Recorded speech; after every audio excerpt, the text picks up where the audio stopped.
Right.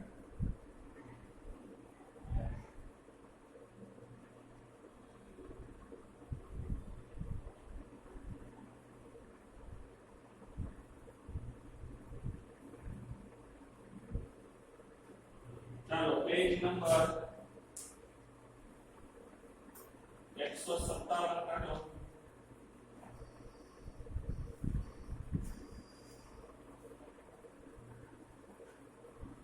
અગિયારમો પ્રશ્ન, નીચેના વિધાનો સત્ય છે કે નહીં તે કારણ આપી જણાવો। હવે જો કાલે મેં થોડુંક તમને શોર્ટમાં સમજાવ્યું હતું કે sin અને cos આ બાજુ cosec અને sec, sin અને cos હંમેશા 1 કરતા નાના હોય અને cosec અને sec હંમેશા 1 કરતા મોટા હોય। શા માટે? કારણ કે sin અને cos માં કર્ણ છે, કાટકોણ ત્રિકોણની અંદર આ કર્ણ છે એ છેદમાં આવે। sin અને cos નું સૂત્ર શું છે? સામેની બાજુના છેદમાં કર્ણ અને પાસેની બાજુના છેદમાં કર્ણ, બરાબર? એટલે sin અને cos માં કર્ણ હંમેશા છેદમાં આવે અને કર્ણ હંમેશા કાટકોણ ત્રિકોણમાં મોટી બાજુ હોય અને કાટખૂણો સરવાળાની બે બાજુ કર્ણ કરતા હંમેશા નાની હોય અને કર્ણ કેવો હોય? મોટો। એટલે sin અને cos નો ગુણોત્તર હંમેશા 1 કરતા નાનો હોય। cosec અને sec માં કર્ણ અંશમાં આવે અને સામેની બાજુ અને પાસેની બાજુ છેદમાં આવે, બરાબર? આ cosec અને આ sec, તો આમાં કર્ણ અંશમાં આવે અને કર્ણનું માપ મોટું હોય એટલે ભાગાકાર કરતા જવાબ 1 કરતા હંમેશા મોટો જ આવે। એટલે sin અને cos નું મૂલ્ય હંમેશા 1 કરતા નાનું, cosec અને sec નું મૂલ્ય 1 કરતા મોટું। અને હવે બે વિધાન આપ્યા આગળ tan અને cot, બરાબર? આ tan અને cot માં tan માં ઘણી વખત પાસેની સામેની બાજુ નાની હોય અને પાસેની બાજુ મોટી હોય તો tan નું મૂલ્ય 1 કરતા નાનું આવે। ઘણી વખત બે બાજુ સરખી હોય તો tan નું મૂલ્ય 1 આવે। ઘણી વખત સામેની બાજુ મોટી હોય તો tan નું મૂલ્ય 1 કરતા મોટું આવે। એટલે tan અને cot 1 થી નાના હોય, 1 હોય અથવા 1 થી મોટા પણ હોય, બરાબર? એટલે આ કઈ ફિક્સ હોય નહીં કે નાના મોટાનું। એટલે tan અને cot નું મૂલ્ય 1 અથવા 1 કરતા ઓછું અથવા વધારે હોય, sin અને cos હંમેશા 1 કરતા નાના હોય, cosec અને sec નું મૂલ્ય હંમેશા 1 કરતા મોટું હોય। બસ આટલું યાદ રાખો એટલે પાંચે વિધાન અહીંયા તમને આવડી ગયા। હવે પહેલું વિધાન જુઓ, પછી આપણે કારણ લખવાનું છે। અહીંયા કીધું છે tan a નું મૂલ્ય હંમેશા 1 કરતા ઓછું હોય છે। બોર્ડ ઉપર ધ્યાન, અહીંયા શું કીધું છે કે tan a નું મૂલ્ય હંમેશા 1 કરતા ઓછું હોય છે। અહીંયા મેં તમને શું સમજાવ્યું કે જ્યારે પણ સામેની બાજુ માની લો કે આ 3 હોય અને આ 5 હોય તો સામેની બાજુના છેદમાં પાસેની બાજુ તો 5 ના છેદમાં 3 તો tan a નું મૂલ્ય 1 કરતા કેવું થાય? મોટું થાય। આ 3 હોય અને આ 5 હોય તો નાનું થાય। ઘણી વખત આ બે સરખા હોય, 3 હોય તો 1 થાય। એટલે એવું જરૂરી નથી કે tan a નું મૂલ્ય હંમેશા શબ્દનો ઉપયોગ કર્યો છે હંમેશા 1 કરતા ઓછું હોય છે, તો એવું જરૂરી નથી। કારણ કે વધુ કે સરખું પણ હોઈ શકે। એટલે આપેલું વિધાન કેવું છે? અસત્ય છે। તો અહીંયા પહેલા લખી નાખવાનું આપેલ વિધાન અસત્ય છે કારણ કે tan a બરાબર સામેની બાજુ છેદમાં પાસેની બાજુ થાય છે। તેમાં જો એકનું ગમેનું વર્ણન કરી નાખો, કાં તો સામેની બાજુનું અથવા તો પાસેની બાજુનું। એમાં જો સામેની બાજુનું મૂલ્ય 1 કરતા મોટું, સામેની બાજુનું મૂલ્ય છે, સામેની બાજુ છે પાસેની બાજુ કરતા એમ લખો.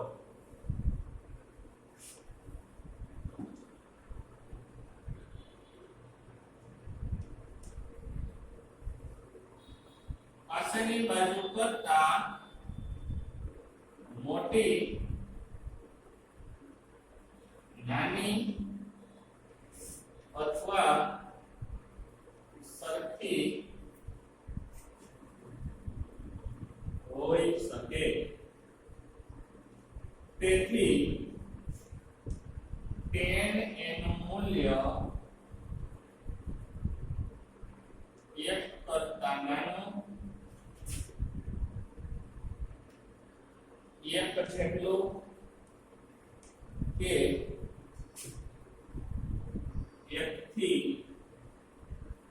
અધિક, અધિક લખો તો મોટું લખો, 1 થી મોટું હોઈ શકે.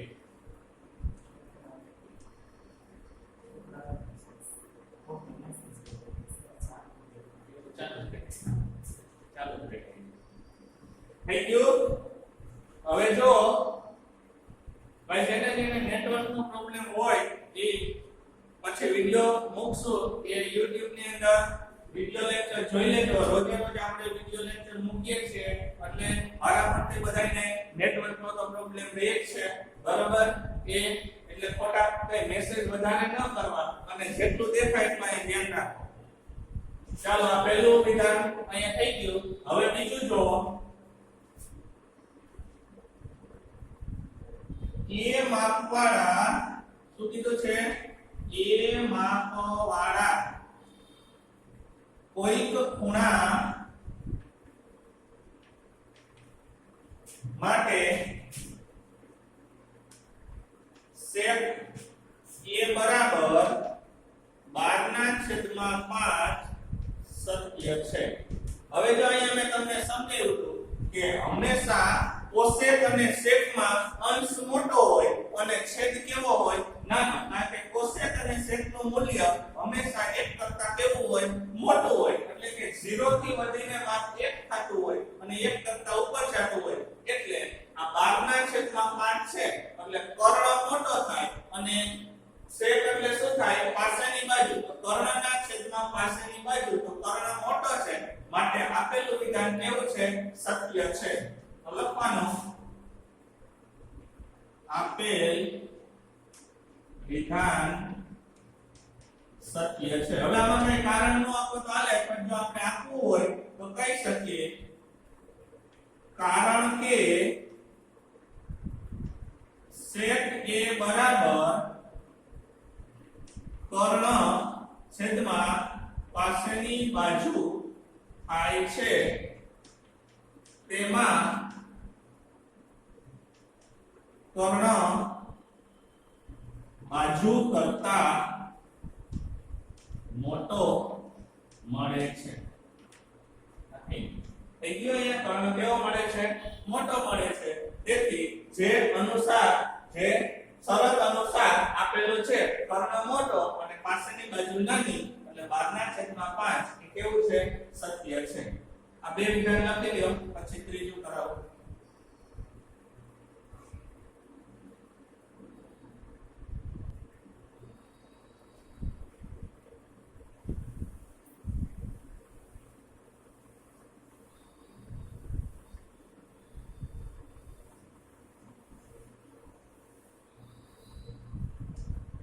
ચાલો ત્રીજું જો ખૂણા a ના કોસેન ને સંક્ષિપ્તમાં cos a તરીકે લખાય છે. cos ને સંક્ષિપ્તમાં શું લખાય? કોસેન્ટ લખાય. આ કોસાઇન છે ને આ કોસાઇન લખાય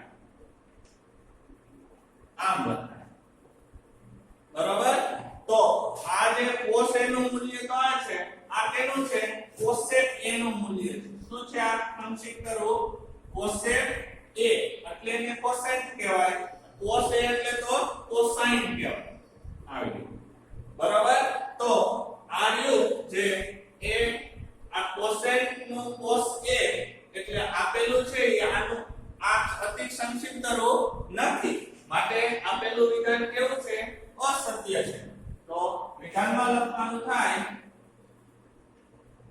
આપેલ વિધાન અસત્ય છે કારણ કે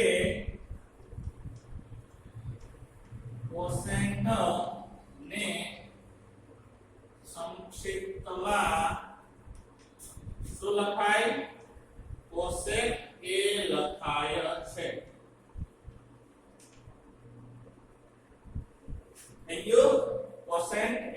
cosec ને સંક્ષિપ્તમાં શું લખાય છે cosec a લખાય છે પણ આપણને શું કીધું છે cos a તરીકે લખાય છે માટે વિધાન કેવું છે અસત્ય ચોથું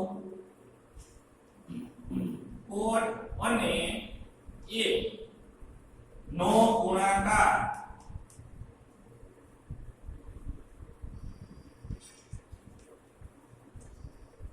શું કીધું છે cot a છે cot અને a નો ગુણાકાર cot a છે આવું કોઈ દિવસ આ બેને જુદા પાડી શકાય નહીં cot અને a છે એ કોઈ દિવસ જુદા ન પાડી શકાય આવું ક્યારેય હોય જ ન શકે એટલે આ બે આનો કઈ ગુણાકાર ન હોઈ શકે આ છે એ તો a છે એ તો તમારા થીટા તરીકેના ખૂણાનું માપ છે અને આ ત્રિકોણમિતિય ગુણોત્તરનો છે તો આ બે હંમેશા ભેગું જ હોય એના રીતે અલગ પાડી શકાય નહીં જો આને અલગ પાડો તો આનો કોઈ અર્થ થતો નથી એટલે અહીંયા લખી નાખવાનું આપણે કે આપેલ વિધાન અસત્ય છે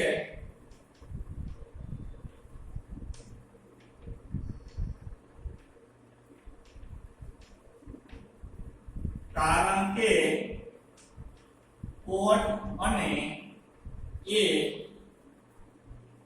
અલગ લખી શકાય નહીં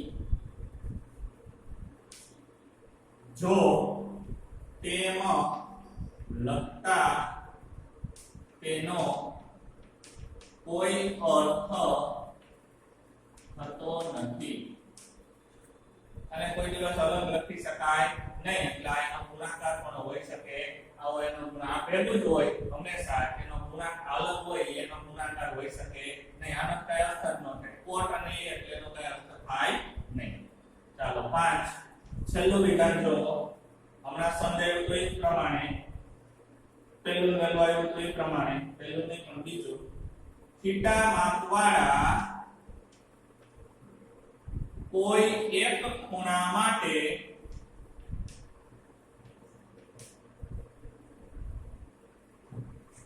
sin થીટા બરાબર 4/3 શક્ય છે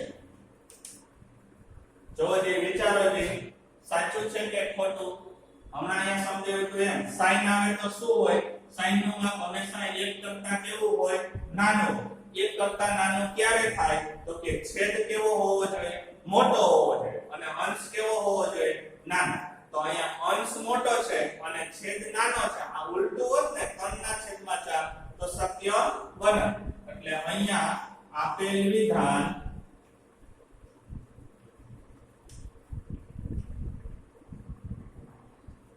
અસત્ય છે કારણ કે sin થીટા બરાબર સામેની બાજુ છેદમાં શું થાય છે કર્ણ થાય છે જેમાં હંમેશા છેદ મોટો હોય છે અને તેનું મૂલ્ય કેવું હોય છે 1 કરતા નાનું મૂલ્ય 1 કરતા નાનું હોય છે. કર્ણ કેવો હોય છે? મોટો હોય. અહીંયા છેદ કેવો આપ્યો છે? નાનો. એટલે આપેલું વિધાન કેવું છે? અસત્ય. ત્રણેય લખી લ્યો.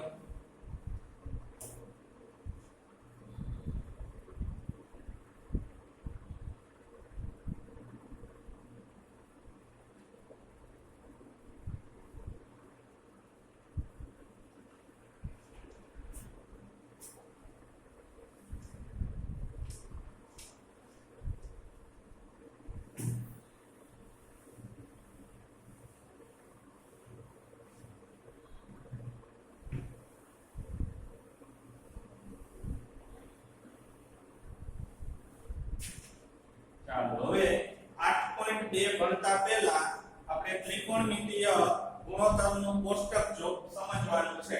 એ કોષ્ટક સમજી લેશો ત્યારે તમને 8.2 ના દાખલા આવડશે. ત્રિકોણમિતિય ગુણોત્તરના માપ છે 0 30 45 60 90. બરાબર. આના જે ગુણોત્તર છે એ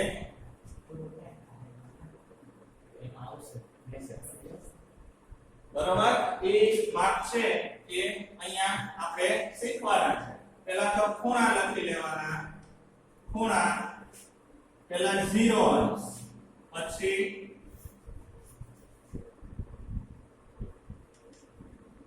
0 અંશ, 30 અંશ, 45 60 અને 90. બરાબર. હવે અહીંયા ખૂણા આ બાજુ અને નીચે છે એ ગુણોત્તર. ત્રિકોણમિતિય ગુણોત્તરો એમાં sin theta, cos theta, tan theta, cosec theta, sec theta અને cot થીટા. હવે જો આખું કોષ્ટક યાદ રાખવા માટે આપણે કોઈ વસ્તુ યાદ નથી રાખવાની. ખાલી sin નું માપ તમને જો આવડી જાય એટલે sin નું માપ આપણે ગોખવાની જરૂર નથી. sin નું માપ ખાલી કેવી રીતે મેળવવું એ આપણે સમજી લેવાનું. એટલે આખું કોષ્ટક આપણે માત્ર ને માત્ર પરીક્ષાની અંદર 1 મિનિટની અંદર આખું કોષ્ટક આપણે ભરી શકીએ.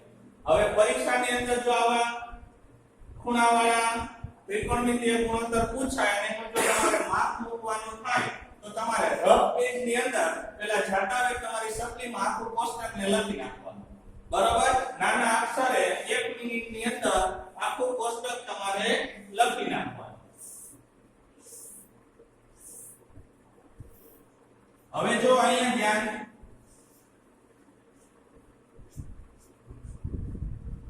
પહેલા તો 0 30 45 60 અને 90 નો sin થીટા નો ગુણોત્તર તમારો શું થાય એ તમને આવડવું જોઈએ. તો પહેલા અહીંથી તમારે 0 થી 4 સુધીના અંક લખી નાખવાના. 0 1 2 3 અને 4. બરાબર. 0 1 2 3 અને 4 લખ્યા.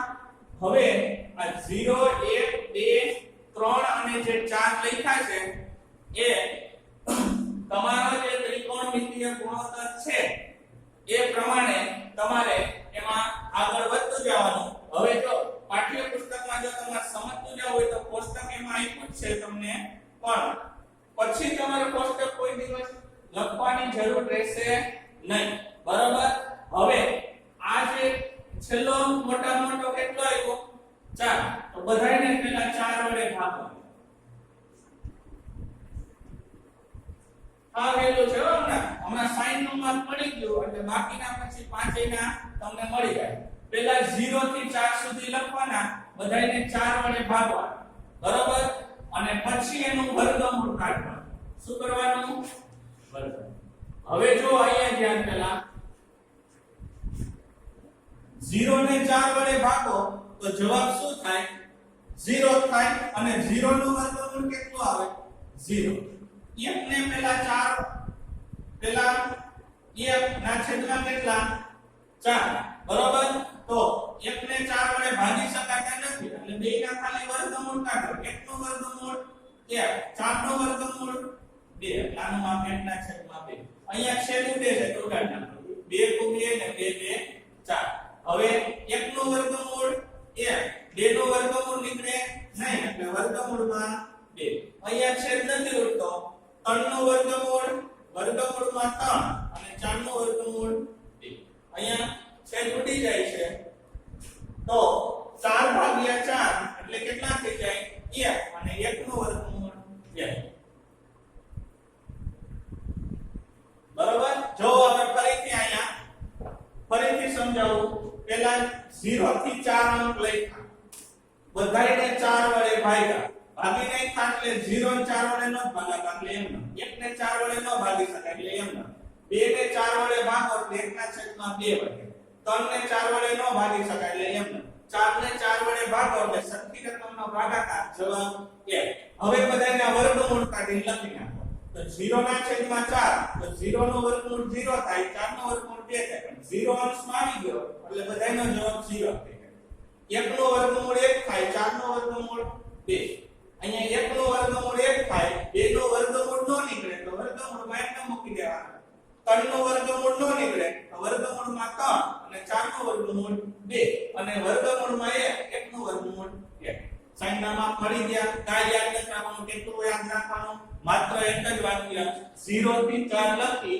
બધાને 4 વડે ભાગી અને વર્ગમૂળ કાઢતા તમને સાઈન નો ગુણોત્તર મળે હવે સાઈન નો ઊંધેથી લખો 0 છે એ 90 ને સરેરાશ હોય 30 અને 60 અને 45 માં બે સરખા હોય તો ઉલટેથી લખી નાખો એટલે કોસ નું મૂલ્ય મળે અહીંથી શરૂઆત કરવાની a વર્ગમૂળ 3 ના છેદમાં 2 1 ના છેદમાં વર્ગમૂળ 2 1 ના છેદમાં 2 અને 0 રેડી સમજાણું સાઈન નું તમે મેળા મેળવી લીધું કોસ એટલે શું તો કે સાઈન નું ઉલટેથી 90 છે એ 0 થઈ જાય અને 0 છે એ શું થઈ જાય 90 નું માપ થઈ ગયું આટલું હવે tan એટલે મેં કાલ તમને સૂત્ર સમજાવ્યા છે tan થીટા એટલે શું થાય તો કે sin થીટા ના છેદમાં cos થીટા શું થાય sin થીટા ના છેદમાં cos થીટા તો sin અને cos ના માપ આપણે આગળ છે તો અહીંથી શરૂઆત કરો 0 ના છેદમાં 1 એટલે જવાબ શું થઈ જાય 0 એટલે અહીંયા 0 હવે જો આ વેલ્યુ છે બધાયમાં છેદ તો બધે સરખો જ છે જો અહીંયા સરખો છે અહીંયા સરખો છે અહીંયા તો કઈ છેદમાં કઈ ન હોય તો કેટલા હોય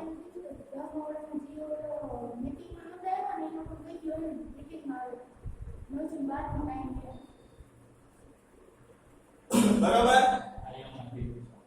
બધાયમાં છેદ તો કેવો છે સરખો એટલે અહીં તમારે યાદ શું રાખવાનું 10 માં બે ના અંશ લખી નાખવાના અંશ અને છેદમાં તો અહીં 0 ના છેદમાં 1 એટલે 0 આ 1 અહીંયા વર્ગમૂળ 3 1 ના છેદમાં 1 એટલે 1 જ થાય અહીંયા વર્ગમૂળ 3 છેદમાં 1 1 તો કઈ છેદમાં લખાય નહીં અંશમાં 1 આવે તો અંશમાં ફરજિયાત 1 લખવો પડે છેદમાં લખવાની જરૂર નથી અહીંયા શું બનશે અહીંયા 0 ના છેદમાં 1 બન્યો એટલે 0 થાય પણ અહીંયા એવું બને 1 ના છેદમાં 0 ગણિતની ભાષાની અંદર આવું ક્યારેય શક્ય નથી કારણ કે આપણે 9 માં શીખી ગયા છે 0 માટે છેદ માટે 0 નું અસ્તિત્વ નથી આવું ક્યારેય હોય જ નહીં છેદમાં કોઈ દિવસ 0 હોય નહીં કાઈ ન હોય તો કેટલા હોય 1 હોય એટલે આવું ક્યારેય શક્ય બને નહીં એટલે આને શું કહી દેવાય અવ્યાખ્યાયિત એટલે આમ ખાલી ડેશ કરી નાખો અથવા તો આમ લખી નાખો અવ્યાખ્યાયિત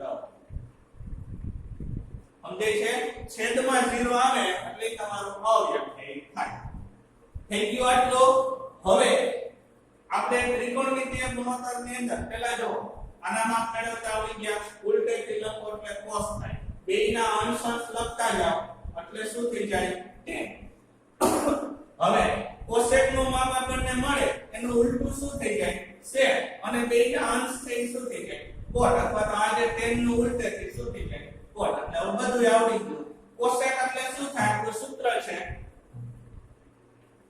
cosec થીટા બરાબર 1 ના છેદમાં cos થીટા શું થાય cosec એટલે 1 ના છેદમાં cos તો આ છે એને ખાલી શું કરતા જવાના ફેરવતા સોરી cosec એટલે 1 ના છેદમાં sin કોસેક એટલે શું થાય 1/60 60 ને ફેરવતું જવાનું તો આને ખાલી અંશ છેદમાં વહી જાય છેદ અંશમાં વહી જાય તો આ પહેલું બને ઈ 0 ના છેદમાં કાઈ નથી તો 1 છે આને ફેરવો એટલે 1/0 અહીંયા મેં સમજાવ્યું છેદમાં 0 આવે એટલે અવ્યાખ્યાયી શું આવે અવ્યાખ્યાયી બરાબર પછી 2/1 એટલે ખાલી 2 પછી વર્ગમૂળ 2 અને 2/વર્ગમૂળ 3 અને 0/1 એટલે 0 સમજાણો કે નહીં હવે આગળ વધી જાય અહીંયા 1 લખવાની જરૂર નથી 1/2 એટલે 2/1 આને ઉલટેથી લખી નાખો એટલે સેટ થાય તો 0 2 વર્ગમૂળ 3 વર્ગમૂળમાં 2 2 અને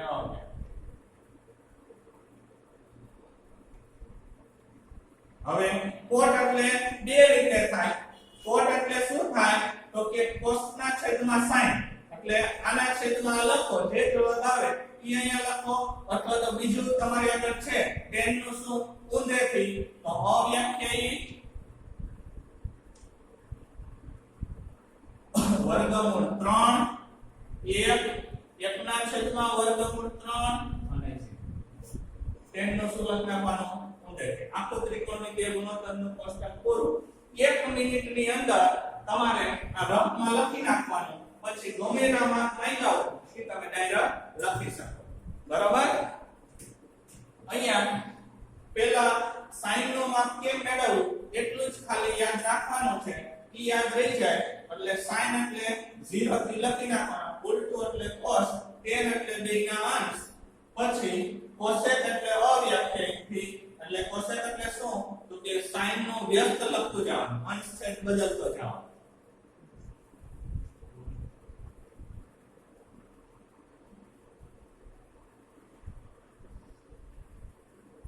અંશ અને છેદ શું કરતો જવાનો બદલતો જવાનો એટલે કોસેક મળે sec એટલે ઊંધેથી લખો એટલે sec નું માપ મળે અને cot એટલે tan ને ઊંધેથી લખો એટલે cot નું માપ મળે હજી એકવાર વ્યવસ્થિત સમજી લ્યો આ જોઈ લ્યો પાઠ્યપુસ્તકમાં આ લખેલું નહીં હોય બરાબર આ ઉપર સમજાયું sin નું માપ કેમ મળે એ પાઠ્યપુસ્તકમાં કદાચ લખેલું નહીં હોય કે જોયું નથી હોય તો ભલે નકર આ પ્રમાણે મળે આ એકવાર લખી લ્યો પુસ્તક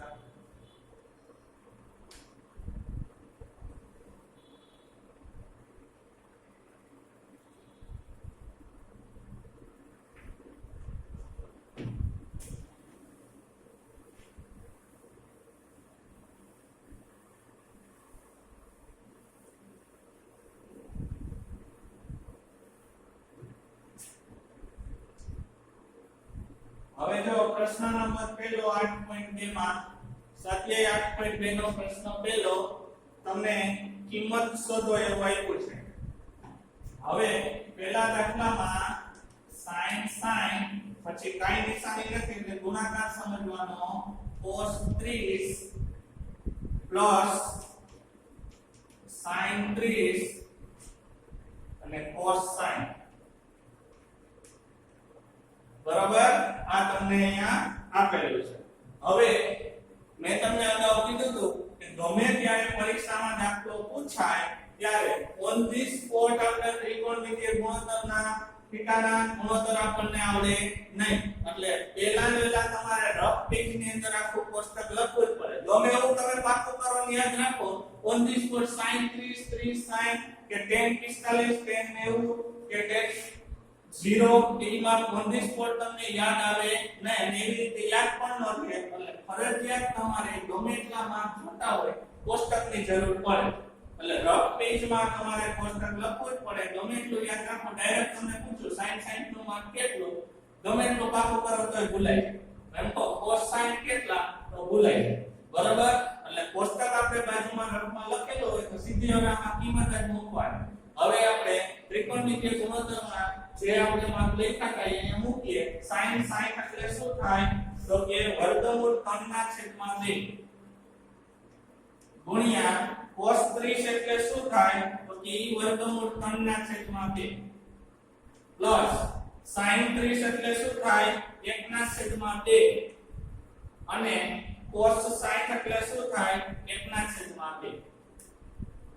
જો અહીંયા થીટાનો ગુણોત્તર બદલી ગયો sin અને cos 60 અને 30 એકબીજાના વ્યસ્તથી લખ્યા હોય એટલે આ બેમાં સરખા થાય. અહીંયા sin અને cos ભાઈ 30 અને 60 ઉલટા લખ્યા હોય એટલે કેવા થાય બે સરખા. હવે પેલા અંશનો અંશ આરે અને છેદનો છેદ આરે ગુણાકાર કરો તો વર્ગમૂળ 3 નો વર્ગમૂળ 3 આરે ગુણાકાર કરો. હવે તમને આવડે છે કેટલા 3 સરખી રકમનો વર્ગમૂળનો સરખી રકમ ગુણાકાર એટલે એની સંખ્યા પોતે 2 2 4 અહીંયા 1 1 અને 2 2 4 લસાની અંદર ચાલો બેનો છેદ સરખો છે એટલે એકવાર લખાય 3 + 1 તો 3 ને 1 4 ના છેદમાં 4 ભાગાકાર થઈ જાય એટલે જવાબ 1. પહેલો દાખલો લખી લો.